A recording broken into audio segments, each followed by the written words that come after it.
Welcome to another episode of Sports and Discourse with your host, Derek Stevenson.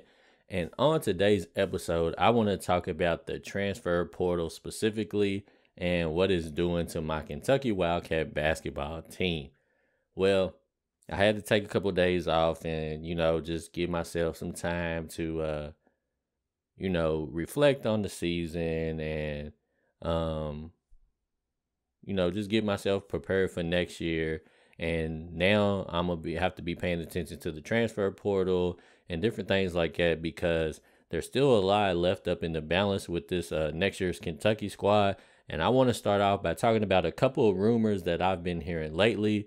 The number one is that Ugonna Onyenso probably is going to transfer, but maybe even a more important one is Oscar Tshiebwe is rumored to either go in the NBA draft or leave Kentucky. And I want to get into that with you guys today, right? So first I'll start off by talking about Onyenso.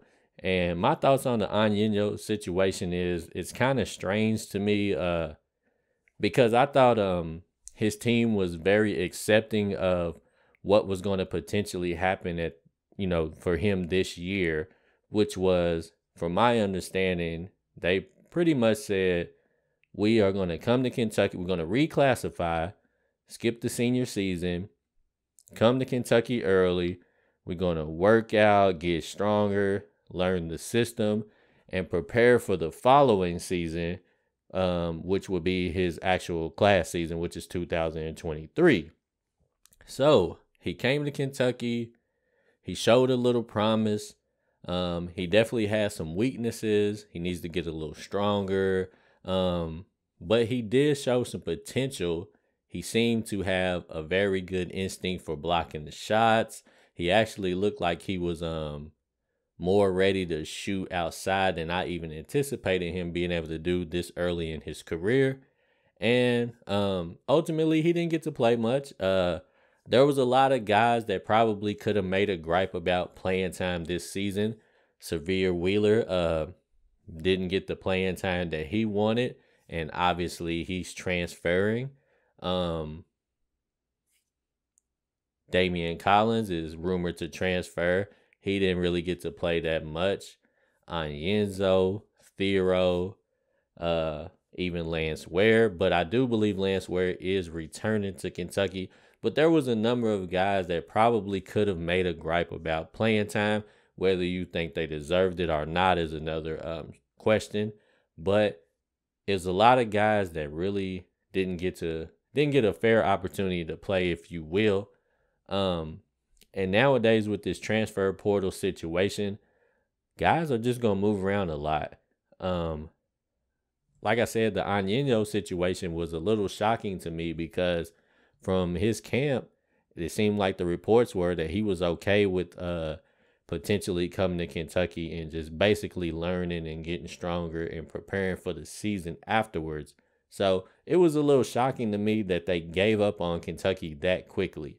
I don't know what happens behind the scenes. I don't know if guys go to Calipari and Calipari gives them an honest truth and maybe they can't accept it.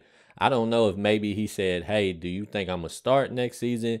And Calipari may have said probably not because I'm going to have to go with Aaron Bradshaw. I have no idea how it goes. So you just never really know what the case is. Also, I'm hearing that Chris Livingston may transfer if he doesn't, if he doesn't stay in the draft. So it's just a lot of uncertainty with these teams. The only thing that I'm for certain of right now is that DJ Wagner, Reed Sheppard, Aaron Bradshaw, and Justin Edwards are coming to Kentucky right now as of today. I'm not even certain about Rob Dillingham anymore. So it just seems like every year now, this is just going to be the game. And it's not just Kentucky. It's happening at every school. Starters are leaving. Bench warmers are leaving. People are trying to get in the draft. People are chasing after NIL money. It just seems like it's going to get very confusing. And it's going to be basically an arms race every season for every single team. It used to just be Kentucky was in the arms race every year after they lost 4 or 5 guys to the NBA. But now it seems like it's going to be the same for everybody. You're going to have to recruit your own players back from your team. You're going to have to recruit players from other colleges, and you're going to have to recruit high school players. So every year, you're going to have recruiting going on all season long. You're going to have to up your staff. You're going to have to get ready because you may have to go to another team and just offer their starter more NIL money than they making wherever they're at to come to your school. So things are just going to get crazy. But like I said, the Onyenso situation kind of threw me for a loop. I wasn't really expecting that one. I was definitely expecting Sahvir Wheeler. I was pretty sure Damian Collins was going to leave. And I think Damian Collins should leave because I don't think he's going to get enough of an opportunity if he's trying to become a professional basketball player. I don't think he's going to get the chance here. Sahvir Wheeler, I can understand where he might have just, emotionally he might have just checked out and said, because when you go from being a starter for a whole entire season to then midway through the next season they putting you on the bench, it's probably a lot to deal with emotionally. So I kind of figured that he was out of here. No hard feelings towards Sahvir. I kind of just anticipated that. Now the Oscar situation, to finally get to that, is one that's kind of interesting for me. And I'm going to just be honest with you. I don't think Oscar is really, I don't think he's a top pro prospect, even still. Last year, I didn't think he was. And I'm going to be honest with you. I don't really think that he's really did anything to hurt or help. Where, I pretty much feel like he's in the same exact boat this year as he was last year. I think he's pretty much the same exact player. Maybe he might have improved his jumper a little bit, but I don't think he improved it enough to where, people that was uncertain about him last year feel much better this year. I think the same weaknesses that they probably thought he had last year, think that they probably still feel like he has the same weaknesses. So I kind of understand why he might leave Kentucky if he decides to stay in college. Now, the interesting thing is, I don't know what his NIL situations are, right?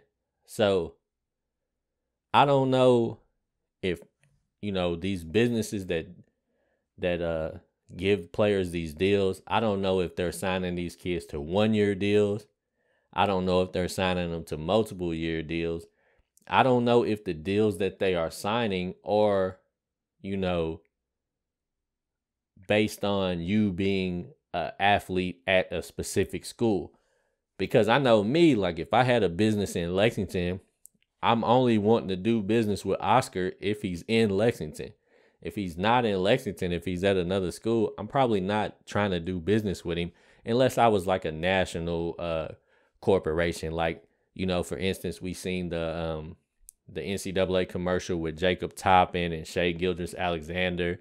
That's a little different situation because you could go to any school and if a corporation like AT&T or whoever the parent company is, if they're doing business with you, it's different because they can put you in a national spotlight no matter where you are. But if you're doing local business, you're not really going to be influential to a local business if you're not even in the actual area that the business is. So I don't know how that goes. I don't know what Oscar's situation would be like financially if he went to another school. I think if he stayed at Kentucky, he could probably, whatever it is that he made this year, he could probably continue to make that. I don't know if it was 2 million or whatever the case may be. I'm gonna be honest with you. I don't know if there's any college basketball player to me that I feel like is worth $2 million at this point, because I don't really feel like there's anything that most of these college kids could influence me to buy or spend my money on that I wasn't probably already going to spend it on. If you an AT&T user, you probably thought it was cool if Jacob Toppin was in the commercial, but if you a Sprint user, I don't see you like deciding to go to AT&T because you seen Jacob Toppin in the commercial. So I'm not really sure how much these guys are actually influencing people. probably just businesses using them as a tax write-off. But I don't know. I don't know how it's going to play out. But as far as on the court, I think Oscar probably, I could see why he would leave Kentucky, because honestly, I just feel like if he comes back next year, he's not going to get the ball in his hands the way that he thinks that he probably should, or the way that he feels like he needs to in order to improve his draft stock, which is one of the reasons why I was hearing the rumors that Chris Livingston and the Clutch staff may want him to transfer as well. The Clutch boys is trying to get Chris Livingston up in the draft, so they might want him to go to a similar situation like Bryce Hopkins, where even if he's playing down in competition, he's getting the ball in his hands. He's being able to put up the numbers that make him look worthy of being drafted high and different things like that. And that may be what Oscar Tshiebwe may be trying to figure out too. If he comes back to college, can he find a better situation where he's going to continue to get the ball like he did this year and last year?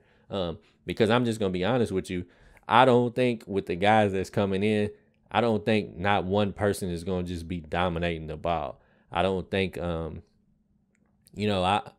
it may end up where like some of the guards like DJ or Edwards end up maybe taking the most shots, because they probably will have the ball in their hands the most actually.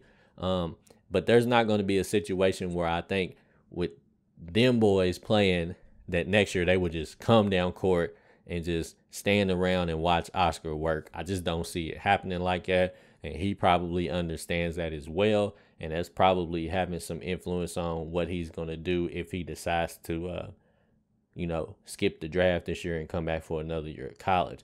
But anyways, man, I ain't going to hold y'all too much longer. I just wanted to kind of touch on some of those rumors.